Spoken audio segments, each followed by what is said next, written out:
Das neue Minecraft-Projekt Minecraft Alarm hat gestartet. Es kämpfen jeweils Teams aus 3 Spielern um den Sieg.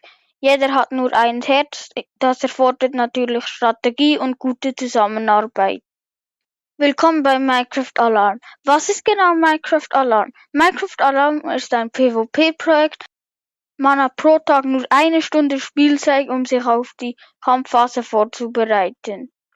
Der Server will pro Tag nur 2 Stunden online sein. Das sorgt natürlich für mehr Spannung, weil dann mehr Spieler gleichzeitig online sind. Um noch zusätzliche Spannung hinzuzufügen, werden Airdrops eingesetzt, die die Spieler ergattern können.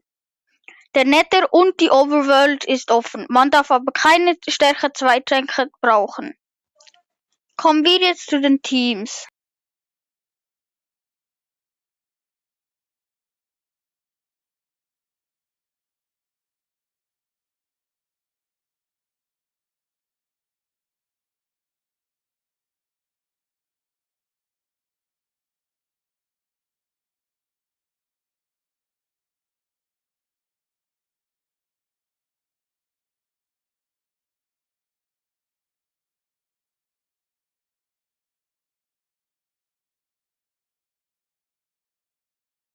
Schreibt in die Kommentare, welches Team euer Favorit ist. Lasst ein Like und Follow da. Schaut bei Sue vorbei und ja.